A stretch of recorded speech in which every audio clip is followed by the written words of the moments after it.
السلام عليكم ورحمة الله وبركاته.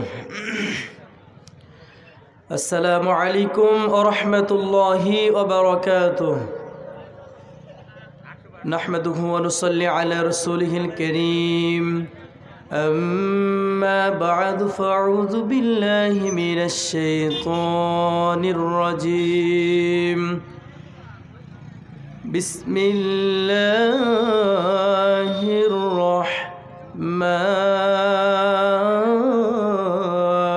الرحيم.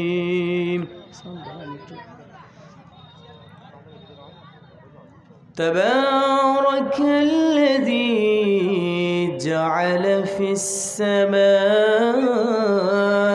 بروجا وجعل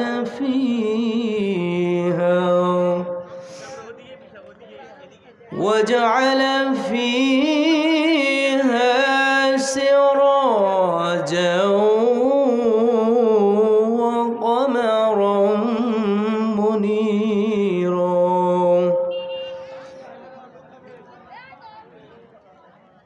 وقال رسول الله صلى الله عليه وسلم: حب الدنيا رأس كل خطيئة. আলহামদুলিল্লাহ, রাজশাহী অঞ্চলের নওগাঁ জেলার বদলগাছি থানার আওতাধীন দরিয়াপুর হাফিজিয়া মাদ্রাসার উদ্যোগে রাতের বেলা অনুষ্ঠিত আজকের এই মহৎ আয়োজনের সম্মানিত সুযোগ্য সভাপতি জনাব আলহাজ মাওলানা মোহাম্মদ দিলবর হোসেন সাহেব, সহসভাপতি, আজকের এই প্রোগ্রামের প্রধান অতিথি, বিশেষ অতিথি, আমন্ত্রিত অতিথিবৃন্দ মহোদয় সহ আমার পূর্বে অনেকেই কথা বলেছেন। আমার স্নেহধন্য ছোট ভাই তিনিও আলোচনা পেশ করেছেন আপনাদের সামনে। আল্লাহ তাআলা সবার কথাগুলোকে আমাদের আমল করার তৌফিক দান করুন, জোরে বলি আমিন। উপস্থিত আছেন হযরত উলামায়ে কেরাম, ফদলায়ে আযম, সুশীল সমাজ, জাতির শ্রেষ্ঠ সন্তান, শিক্ষক মণ্ডলী, জাতির বিবেক সাংবাদিক বৃন্দ, প্রশাসনের দায়িত্ব নিয়োজিত কর্মকর্তা বৃন্দ, আশেপাশে বসে আছেন বহু দূর দূরান্ত থেকে ছুটি আসা আজকের এই তৌহিদের পতাকাবাহী, কালিমার ঝান্ডাবাহী, দিন ইসলামের নরসুরদুল, বীর মুজাহিদ, প্রাণ প্রিয় সম্মানিত দিনী ভাইয়েরা, পর্দার আড়ালে বসে আছেন শ্রদ্ধেয় সম্মানিতা সর্বগুণে গুণান্বিতা মা ও বোনেরা। আলোচনার সূচনায় আনুষ্ঠানিকতার মধ্য দিয়ে আবারও আমার পক্ষ থেকে হৃদয় নিংড়ানো, প্রাণ উজাড় করানো সালাম দিচ্ছি। আসসালামু আলাইকুম ওয়া রাহমাতুল্লাহি ওয়া বারাকাতুহু। আপনাদের মন খারাপ, মাহফিলে এসেছেন, মন ভালো করে আবারও আমার সালামের জবাব দেবেন। আসসালামু আলাইকুম ওয়া রাহমাতুল্লাহি ওয়া বারাকাতুহু। আপনারা সবাই কেমন আছেন? সবাই ভালো আছেন? 5 আগস্টের পরে আমরা তো সবাই ভালো আছি। যারা ভালো তারা এখনও ভালো আছেন, আর যারা খারাপ তাদেরকে উচিত শিক্ষা দিয়েছেন কে? আসতে বলবেন না, জোরে বলেন, কে শিক্ষা দিয়েছেন? চোর ডাকাত তারা কিছু সময়ের জন্য ভালো থাকে, পুরো পরিপূর্ণরূপে তারা ভালো থাকতে পারে না। চুরি করে সম্পদকে জমা করবে একজন, এগুলো ভক্ষণ করবে আরেকজন। চোর কখনো তাদের চুরি করা সম্পদগুলো খাওয়ার সময় আল্লাহ দিবে না। কে দিবে না বলেন? আল্লাহ দিবে না। সম্মানিত ভাইরা, সম্মানিত বন্ধুগণ, আজকে এই যে তাফসিরুল কোরআন মাহফিলগুলোতে আমরা এসেছি, এই তাফসিরগুলো প্রথমেই যিনারা শুরু করেছিলেন তিনি হলেন মরহুম মকবুল আল্লামা দেলোয়ার হোসেন সঈদী রহিমাহুল্লাহ। সম্মানিত ভাইরা, আলেমদের অবদান নিয়ে একটু কথা বলি, শুনুন। আল্লামা দেলোয়ার হোসেন সঈদী রহিমাহুল্লাহ তিনি জীবনের শেষ হজ করেছিলেন 2009 সালে। 2009 সালে তিনার জীবনের শেষ হজ ছিল। এই হজে তিনি রয়্যাল গেস্ট হয়ে হজে গিয়েছিলেন। হজে তিনার সফর সঙ্গী ছিলেন মাওলানা আবদুল্লাহ আল আমিন, আরও অনেকেই ছিলেন তিনার সফর সঙ্গী।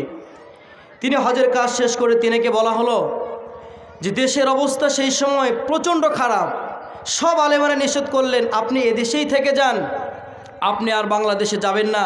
সেই সময় দেশে সিলেটে আন্দোলন চলছিল, সবাই নিষেধ করলেন, দেশের অবস্থা খারাপ, আপনাকে গ্রেফতারের পরোয়ানা জারি হয়েছে, ট্রাইব্যুনাল গঠন হচ্ছে, আপনি দেশে যাবেন না। দেলোয়ার হোসেন সাইদি মুস্কি একটা হাসি দিয়ে সেই সময় বলেছিলেন, সাইদি সাহেব পালাইয়া থাকার বান্দা নয়, সাইদি সাহেব পালিয়ে থাকার বান্দা নয়। তিনি বলেছেন, আমার দেশ, আমার জাতি, আমার কর্মী, আমার নেতারা দেশে নির্যাতনের শিকার হবে, আর সাইদি পালিয়ে থাকবে, এই চরিত্র রসুল আমাকে শিক্ষা দেয় নাই। রসুল আমাকে শিক্ষা দিয়েছে পালিয়ে থাকার জন্য নয়, সবার সঙ্গে সহযোগিতা করে থাকার জন্য। সম্মানিত ভাইরা, তিনি দেশে আসলেন 2010 সালে। প্রথমেই একটা মাহফিলে তিনাকে গ্রেফতার করা হলো, সেখান থেকে তিনাকে নিয়ে যাওয়া হলো জেলখানায়, জেলখানা থেকে হাজতে, হাজত থেকে রিমান্ডে, অমানবিক অমানসিক নির্যাতনে তিনাকে প্রচণ্ড শাস্তি দেওয়া হয়েছিল। লম্বা একটা সময় 2010 সাল থেকে শুরু করে 2023 সাল পর্যন্ত লম্বা প্রায় 13টি বছর তিনাকে এই কষ্ট দেওয়া হয়েছিল। এই যে 13টি বছর তিনি এত কষ্ট করলেন, তার মুখে কখনো কি হতাশার কোনো ছাপ দেখেছেন আপনারা? আসতে বলবেন না, জোরে বলেন, হতাশার কোনো ছাপ দেখেছেন? দেখেন নাই।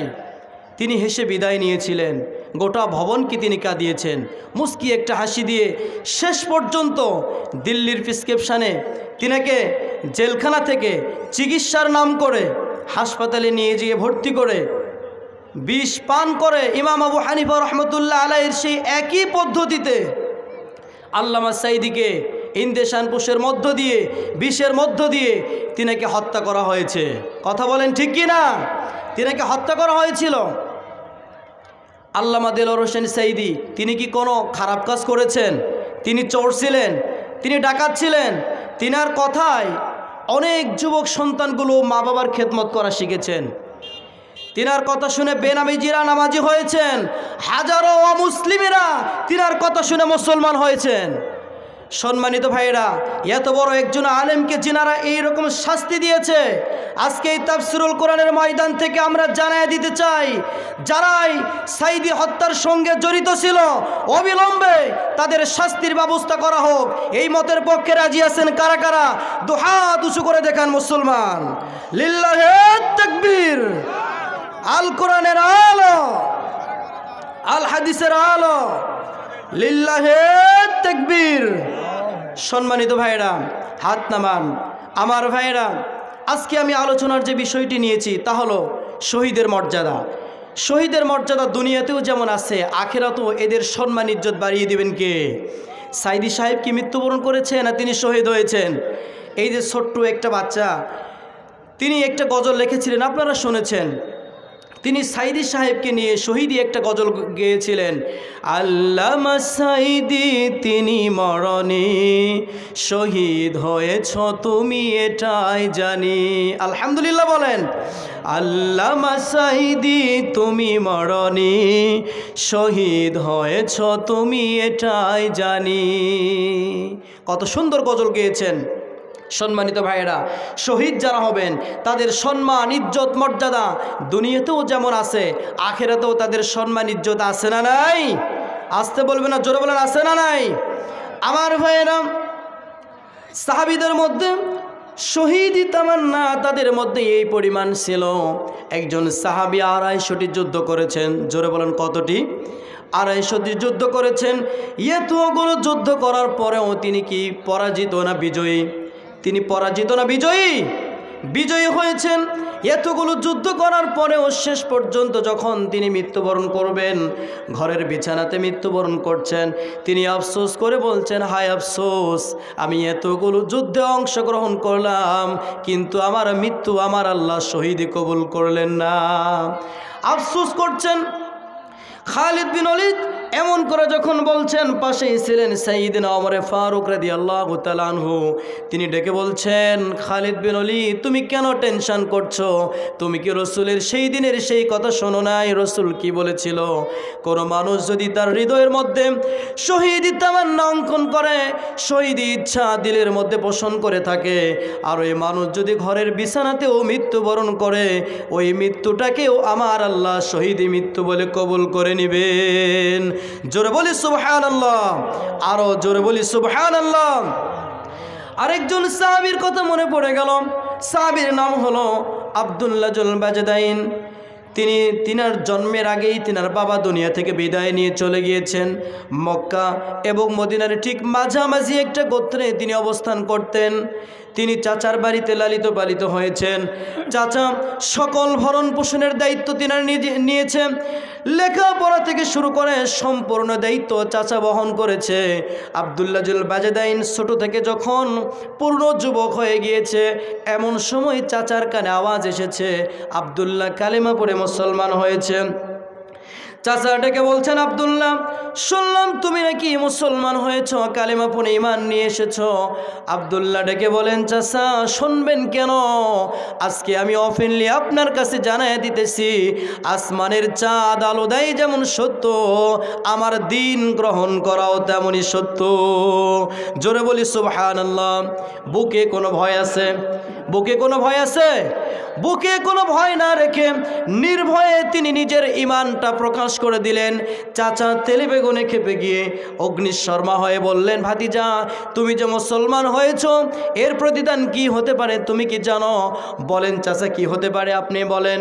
এবার চাচা ডেকে বলছেন, ভাতিজা তোমাকে যত সম্পদ আমি দিয়েছি, যা তোমাকে আমি দিয়েছি সব সম্পদগুলো তোমার কাছ থেকে কেড়ে নেওয়া হবে, জোর করে কেড়ে নেওয়া হবে। ভাতিজা ডেকে বলছেন, চাচা আমার সম্পদগুলো জোর করে কেড়ে নিতে হবে না, আমি আমার সকল সম্পদগুলো ইচ্ছায় আপনাকে দান করে দিলাম। জোরে বলি সুবহানাল্লাহ। চাচা আরো খেপে গেল। এবার চাচা ডেকে বলছেন, ভাতিজা তোমার পরনে যে জামাটি রয়েছে ওইটাও তো আমার, ওইটাও তুমি আমাকে দিয়ে দাও। জামার বোতামগুলো খুললেন, একটা একটা করে বোতাম খুলে চাচার সামনে জামাটি ফিকে দিলেন। এবার চাচা আরও খেপে গিয়ে বলছেন, ভাতিজা তোমার পরনে যে লুঙ্গিটি রয়েছে লুঙ্গিটাও তো আমার টাকায় কিনা, ওইটাও তুমি আমাকে দিয়ে দাও।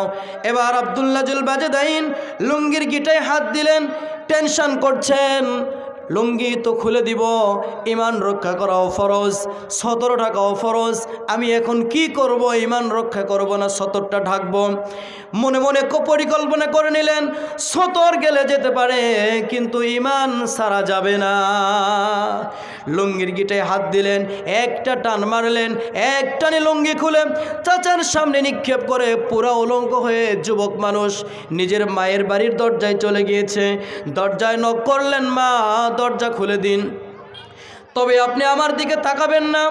দরজা খুলে দিলেন, মাকে বলছেন, মা আমার এমন অবস্থা আজকে আমার চাচা করেছেন, আমার অপরাধ অন্য কিছু নয়, আমার একটাই অপরাধ, আমি কালেমা পড়ে ঈমান আনার কারণে আমার চাচা আমার সম্পদ নিয়েছে, জামা নিয়েছে, এমন কি আমার পরনে যে লুঙ্গিটি ছিল লুঙ্গি পর্যন্ত নিয়ে আসতে দেয় নাই। ঈমান আনার কারণে কি পরিমাণ তারা কষ্ট পেয়েছিল। আমার ভাইয়েরা মার কাছে বললেন, মা ছোট্ট একটা চাদর দিয়ে দিন। তার মা একটা চাদর দিলেন। চাদরটা দিয়ে আব্দুল্লাহ জুল বাজদাইন কোনো মতো নাভি থেকে হাঁটু পর্যন্ত কষ্ট করে ঢাকলেন। কষ্ট করে ঢেকে মার কাছ থেকে অনুমতি নিয়ে বিদায় নিয়ে বললেন, মা বেঁচে থাকলে দেখা হবে, আর যদি বেঁচে না থাকি আল্লাহর জান্নাতে দেখা হবে। আমি চলে যাচ্ছি, দুনিয়ার কোনো দরবারে যদি আমি আব্দুল্লাহর জায়গা না হয়, আমার রসুলের দরবারে আমি আব্দুল্লাহর জায়গা আছে। জোরে বলি সুবহানাল্লাহ। আব্দুল্লাহ মার কাছ থেকে বিদায় নিলেন। লম্বা সফর মদিনার দিকে ওই আব্দুল্লাহ রওনা দিয়ে দিলেন। মদিনার পথ সেই সময় প্রচণ্ড শীত। যুবক সাহাবী সারা রাত কাঁপতে কাঁপতে শরীরটা নষ্ট হয়ে যাওয়ার মতো কাঁপতে কাঁপতে সকালবেলা মদিনায় পৌঁছে গেল। আমার নবীজি সকালবেলা তাকিয়ে দেখছেন সামনে একটা যুবক মানুষ অর্ধ উলঙ্গ হয়ে থরথর করে কাঁপছে। নবীজি বলেন, সেই সময় মক্কায় 1.5 থেকে 2 মাসের মতো প্রচণ্ড শীত হয়। সেই শীতের মধ্যে যুবক মানুষকে কাঁপতে দেখে আমার নবীজি যুবকের কাছে গেলেন, গিয়ে বলছেন, যুবক তোমার এমন অবস্থা কেন? দাঁড়াও, তোমার জন্য একটা ব্যবস্থা করছি। কোনো প্রশ্ন করলেন না। আমার নবীজি ডাইরেক্ট বাড়িতে গেলেন। নিজের বাড়িতে গিয়ে 2টি পরনের জব্বা এনে যুবকের হাতে দিয়ে বললেন, যুবক জব্বাগুলো পরিয়ে নাও। জুব্বা পরা শেষ, এবার বলছেন যুবক তোমার এমন অবস্থা কেন বলো? যুবক ডেকে বলছেন ইয়া রাসূলুল্লাহ ইয়া হাবিবাল্লাহ, আমি কালেমা পড়ে মুসলমান হয়েছি, আর ঈমান আনার কারণে আমার চাচা আমার দেহে থেকে কাপড়গুলো নিয়ে নিয়েছে, সম্পদ নিয়েছে, এমনকি পরনের লুঙ্গি পর্যন্ত আমাকে আনতে দেয় নাই। আমার রাসূল মুস্কি হাসি মেরে বললেন সাহাবী তুমি শোনো, তোমার চাচা তোমার সতরহানি করেছে, তোমার পোশাকগুলো খুলে নিয়েছে, আমি রাসূল আমার দেহের পরনের 2টি জব্বা তোমাকে দিয়ে দিলাম। জোরে বলেন সুবহানাল্লাহ। আর কিছু লাগে? রসুলের 2টি জব্বা পেয়েছে। সাহাবী খুবই আনন্দিত। আমার রসুল ডেকে বলেন সাহাবী তুমি কি আজকে খুশি? সাহাবী আব্দুল্লাহ জুল বাজাদাইন ডেকে বলেন ইয়া রাসূলুল্লাহ, আমার জীবনের প্রথম আজকে আমি সবচাইতে বেশি খুশি হয়েছি। বলেন সুবহানাল্লাহ। আব্দুল্লাহকে ডেকে বললেন আব্দুল্লাহ তুমি অনেক কষ্ট পেয়েছ, আজকে তুমি খুশি আছো, আজকে তোমাকে আমি একটা অফার দিচ্ছি, বলো তুমি আজকে এই মুহূর্তে যা চাবে আমি আমার আল্লাহর কাছ থেকে তোমার সেই চাওয়াটাই পূরণ করে দেব। যা চাবে, কত বড় একটি অফার দিয়েছে আমার নবী, তুমি যা চাবে তোমার জন্য আমি তাই আল্লাহর কাছ থেকে এনে দিব। সাহাবী বললেন ইয়া রাসূলুল্লাহ দুনিয়ার কোনো চাহিদা আমার নেই, দুনিয়ার কোনো চাহিদা নেই, আমার একটা মাত্র চাওয়া, একটা আশা, একটা আকাঙ্ক্ষা, তা হচ্ছে আমি শহীদ হতে চাই। আমি কি হতে চাই? আমি শহীদ হতে চাই। আমার নবীজি দুহাত উঠাইলেন, আল্লাহর কাছে বলছেন আল্লাহ আমার আব্দুল্লাহ জুল বাজাদাইন কালেমা পড়ে মুসলমান হওয়ার কারণে তিনি অমানবিক অনেক কষ্ট পেয়েছে। আল্লাহ আমার এই আব্দুল্লাহর জন্য তুমি রক্ত মাংস কাফেরদের জন্য হারাম করে দিন, রক্ত মাংস হারাম করে দিন। পুরা দোয়াটাই উল্টা হয়ে গেল। সাহাবী ডেকে বলেন ইয়া রাসূলুল্লাহ আমি চাইলাম কি আর আপনি বললেন কি? আমি চাইলাম কি আর আপনি বললেন কি? নবী বলছেন, সাহাবী ডেকে বলছেন ইয়া রাসূলুল্লাহ আমি শহীদ হইতে চাইলাম, কিন্তু আমার রক্ত মাংস কাফেরদের জন্য আপনি হারাম করে দিলেন। আমার রাসূল ডেকে বলেন সাহাবী তুমি টেনশন করো না, চিন্তা করো না, তোমার মৃত্যু যদি ঘরের বিছানাতেও হয়ে যায় তোমার এই মৃত্যুকে আমার আল্লাহ শহীদি মৃত্যু বলে কবুল করে নেবেন। জোরে বলেন সুবহানাল্লাহ। শেষ পর্যন্ত সাহাবী শহীদ যুদ্ধের ময়দানে হয় নাই। যুদ্ধ থেকে ফেরার পথে তিনি অসুস্থ হলেন, অনেক লম্বা কাহিনী। অসুস্থ হলেন, এক সময় দুনিয়া থেকে বিদায় নিয়ে চলে গেলেন। আমার নবীজি জানাজা নামাজ আদায় করলেন, নিজে কবরে নেমেছেন। ওই সাহাবীর কবরে নেমে আমার নবীজি বলছেন আবু বকর তুমি আমার ডানে নামো, ওমর তুমি আমার বামে নামো। 3 জন পৃথিবীর শ্রেষ্ঠ মানুষ আব্দুল্লাহ জুল বাজাদাইনের কবরে নেমেছেন। বলি সুবহানাল্লাহ। লাশটা চাইলেন রসুল আমাকে দাও, লাশটা হাতে নিলেন, কবরে আদবের সঙ্গে দাফন করার পরে আল্লাহর কাছে বলছেন আল্লাহ এই আব্দুল্লাহ যতদিন বেঁচে ছিল আমি ততদিন পর্যন্ত রসুল তার উপরে খুশি ছিলাম, আপনিও আমার আব্দুল্লাহর উপরে খুশি হয়ে যান। বলেন সুবহানাল্লাহ। শহীদের মর্যাদা আছে না নাই? এই জন্য প্রিয় ভাইরা মরতে তো হবে একদিন, আমাদের দিলের মধ্যে শহীদি তামান্না রাখার দরকার আছে না নাই? আমার ভাইয়েরা আমরা শহীদি তামান্না দিলের মধ্যে রাখবো। এতক্ষণ পর্যন্ত কম সময়ের মধ্য দিয়ে যতটুকু আলোচনা করেছি আল্লাহ তাআলা আমাদের সবাইকে মেনে চলার তৌফিক দান করুন, আমিন। বারাকাল্লাহু লানা ওয়া লাকুম ফিল কুরআনিল কারীম। আসসালামু আলাইকুম ওয়া রাহমাতুল্লাহি ওয়া বারাকাতুহু। আলহামদুলিল্লাহ, খুব সুন্দর চমৎকারভাবে আমরা কোরআন এবং হাদিস থেকে আলোচনা শুনলাম। এই পর্যায়ে আপনাদের সম্মুখে পবিত্র কোরআনুল কারীম থেকে তাশরীফ নিয়ে আসতেছেন আপনাদের অত্র এলাকার কৃতি সন্তান হাফেজ মৌলানা মোহাম্মদ গিয়াসউদ্দিন পিজিডি রাজশাহী বিশ্ববিদ্যালয়। আমি হাফেজ মৌলানা মোহাম্মদ গিয়াসউদ্দিন যুক্তিবাদী দামাত বারকাতুহুম আলিয়া, আমি হুজুরকে তার মূল্যবান আলোচনা করার